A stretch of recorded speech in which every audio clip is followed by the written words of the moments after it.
Masyado raw maingay si Senator Alan Peter Cayetano kaya inuna ng imbestigahan ni Senator Ping Lacson ang mga umano'y ghost project nito sa Taguig. Katunayan, tumawag na raw si DPWH Secretary Vince Dizon kay Lacson para tiyakin ang buong suporta ng ahensya sa pagkuha ng dokumento at mga ebidensya. Nasa frontline ng balitang yan, si Mayan Los Baños. Senator Panfilo Lacson versus Senator Alan Peter Cayetano. Higit isang linggo na ang bangayan ng dalawang senador online. Pero may ceasefire na nga ba? Kahapon nagpost si Senator Lacson ng ceasefire my foot. Banat niya, anong uri daw ng tao ang magdedeklara ng giyera na toy gun at laway ang bala at nang gantihan ng bomba ay biglang aatras sa laban at pabulong pa. Hindi binanggit ni Lacson kung sino ang tinutukoy niya pero nag-Facebook Live at sumagot dyan Senator Cayetano. Itinanggi niya na humingi siya ng ceasefire. Sabi ko, haharapin ko. Ang hiningi ko nung tinanong ako, yung salitang ceasefire sa ibang senador na galing yon. At ang sagot ko nga, guys, hindi nyo kailangan kausapin kasi titignan nyo nga. Tahimik nga lang ako, hinihintay ko lang yung aligasyon. Pero kanina sa panayam sa programang Ted Filon at DJ Chacha sa True FM, idinetali ni Lacson ang paghiling ng ceasefire ng kapwa-senador. Idinaan daw ni Cayetano ang hiling sa pamamagitan ng pagkausap sa 5 senador noong nakaraang linggo. Walang sincerity. Kasi kung sincere siya, aminin niya, oo nga, talaga nag-offer ako kasi gusto ko magtrabaho na lang kami, etc. etc. Pero para itanggi niya, nasan yung sincerity? Ilang beses na tinanggi ni Cayetano na siya ang humiling ng tigil away nila ni Lacson. Katunayan, siya pangarawan tahimik.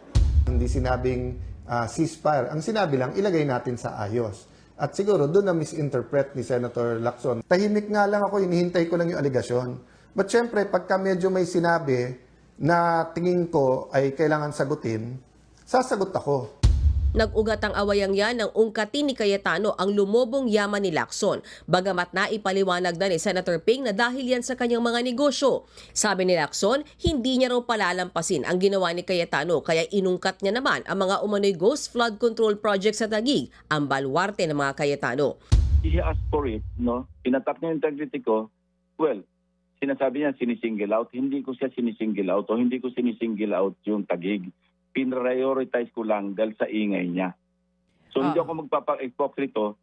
Talagang kinalkal namin yung Taguig. Sabi ko mag-focus tayo rito kasi ang ingay-ingay nito. Naglabas nga ngayong araw ng 6 na larawan Senator Lacson na halimbawa umano ng 4 na slope protection project sa Taguig na may 4 na magkakaibang kontraktor. Pero ang di umano'y anomalya, iisang larawan ang isinumite para sa billing and collection. Pati anino ng poste pareho eh. Tapos pati yung tao, yung relative positions ng mga tao, yung crane, hindi talaga nagbago. Tukoy na rin umano ng senador ang modus kung paano ginagawa ang mga proyekto sa Taguig. Na-identify na rin namin at kinukumpleto namin yung money trail. No?